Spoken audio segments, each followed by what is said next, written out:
വരുന്ന 30 വർഷങ്ങൾക്കുള്ളിൽ പല രാജ്യങ്ങളിലും ജനസംഖ്യ കുത്തനെ ഇടിയും. ജോലി ചെയ്യാൻ മനുഷ്യരെ കിട്ടാത്തൊരു കാലം വരും. മനുഷ്യർ ന്യൂനപക്ഷവും നിർമ്മിത ബുദ്ധി മനുഷ്യർ ഭൂരിപക്ഷവുമാകും. അപ്പോൾ നിർമ്മിത ബുദ്ധി ഭരണം ഏറ്റെടുക്കും. ഇതൊക്കെ ഒരു പകൽക്കിനാവെന്ന് കരുതുന്നവർക്ക് തെറ്റി. അതാണ് നാളെ വരാനിരിക്കുന്നത്. ഈയിടെയായി UN അഥവാ ഐക്യരാഷ്ട്ര സംഘടന പുറത്തുവിട്ട റിപ്പോർട്ടും ഈ സൂചന തന്നെയാണ് നൽകുന്നത്. വേൾഡ് ഫെർട്ടിലിറ്റി റിപ്പോർട്ട് 2024 എന്ന പേരിൽ പുറത്തിറക്കിയ ഈ റിപ്പോർട്ട് നാളെയുടെ ചില ഭീഷണികളെക്കുറിച്ച് മുന്നറിയിപ്പ് നൽകുന്നുണ്ട്.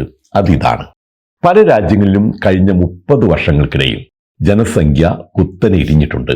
മിക്ക രാജ്യങ്ങളിലും അത് പകുതിയിൽ ഏറെയാണ് കുറഞ്ഞത്. പ്രത്യേകിച്ച് ഗൾഫ് രാജ്യങ്ങളിൽ കുത്തനെയാണ് ജനന നിരക്ക് ഇടിഞ്ഞിട്ടുള്ളത്. അതായത് ഈ നിലയ്ക്കാണ് കാര്യങ്ങളുടെ പോക്കെങ്കിൽ ഗൾഫിൽ ജോലി ചെയ്യാൻ നിറയെ വിദേശികളെ കൊണ്ടുവരേണ്ടി വരും. പക്ഷേ വരുംകാലങ്ങളിൽ വിദേശത്ത് നിന്നും ആരെയും കിട്ടാത്തൊരവസ്ഥയും വരും. പണ്ട് തൊഴിലില്ലായ്മയായിരുന്നു ലോകം നേരിട്ടിരുന്ന ഒരു വലിയ പ്രശ്നമെങ്കിൽ ഒരു 30 വർഷം കഴിഞ്ഞാൽ തൊഴിൽ ചെയ്യാൻ ആളെ കിട്ടാത്തതായിരിക്കും വലിയ പ്രശ്നം. അതേറെ വലിയ പ്രശ്നമാകുന്നത് ഇന്ന് ജനസംഖ്യ ഏറ്റവും കൂടുതലുള്ള രണ്ടാമത്തെ രാജ്യമായ ചൈനയിലായിരിക്കുമെന്നുമാണ് നിഗമനം. കാരണം ചൈനയിൽ ഫെർട്ടിലിറ്റി ഇപ്പോൾ ഒരു സ്ത്രീക്ക് 1.4 ജനനങ്ങൾ എന്ന നിലയിലാണ്. ജനനനിരക്ക് ഒരു സ്ത്രീക്ക് 2.5 എന്ന നിലയിലുണ്ടെങ്കിൽ മാത്രമേ ജനസംഖ്യ ഇന്നുള്ള രീതിയിൽ ഏറ്റക്കുറച്ചുകളില്ലാതെ തുടരുകയുള്ളൂ എന്നാണ് വിദഗ്ധർ പറയുന്നത്. കാരണം പുരുഷന് പ്രസവിക്കാനാവാത്തത് കൊണ്ട് സ്ത്രീകൾ 2 അതിൽ കൂടുതലോ പ്രസവിക്കേണ്ടതുണ്ട്. എന്നാൽ ചൈനയിൽ ഇപ്പോൾ ഒരു സ്ത്രീയുടെ ജനനനിരക്ക് 1.4 താഴെയാണ്. ചൈനയിൽ മാത്രമല്ല, ദക്ഷിണ കൊറിയ, സിംഗപ്പൂർ, ഉക്രൈൻ എന്നീ രാജ്യങ്ങളിലെല്ലാം ജനനനിരക്ക് 1.4 താഴെയാണ്. കുവൈറ്റിൽ ജനനനിരക്ക് 1.5 എത്തി നിൽക്കുന്നത്.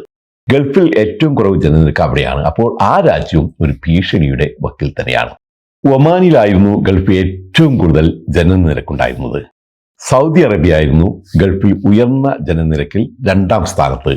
അവിടെ ഫെർട്ടിലിറ്റി നിരക്ക് 1994 ഒരു സ്ത്രീക്ക് 5.16 ആയിരുന്നത് 2024 2.31 കുറഞ്ഞു. അത് ഇനി 1.85 കുറയുമെന്നാണ് വിദഗ്ധരുടെ വിലയിരുത്തൽ. ലോകത്തിൽ ഏറ്റവും കൂടുതൽ ജനസംഖ്യയുള്ള ഇന്ത്യയിലും ജനനനിരക്ക് കുറയുന്നുണ്ടെങ്കിലും ഇന്നത്തെ നിലയിൽ അതൊരു ഭീഷണിയുടെ അവസ്ഥയിലല്ലെന്നത് ആശ്വാസകരമാണ്. എന്തേ ഇങ്ങനെയെന്നല്ലേ?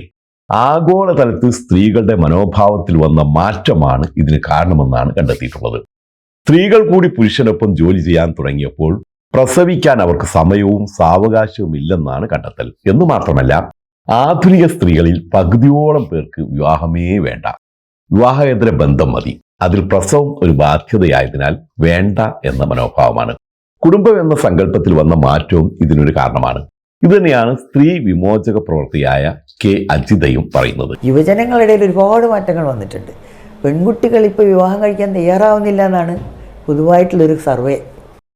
പുരുഷന്മാരിൽ ഒരു 25% പേർക്ക് കുട്ടികൾ വേണ്ട.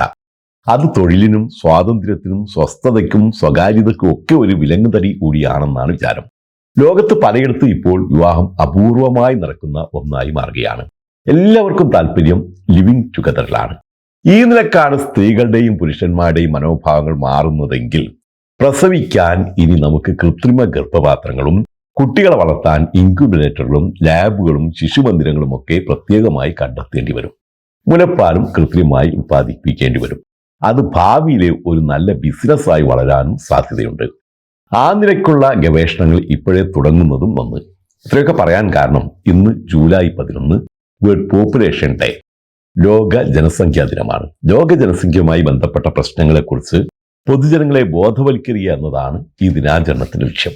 1987 ലോക ജനസംഖ്യ 500 കോടിയിലെത്തിയപ്പോൾ ഐക്യരാഷ്ട്രസഭയാണ് ഈ ദിനം ആചരിക്കാൻ തീരുമാനിച്ചത്.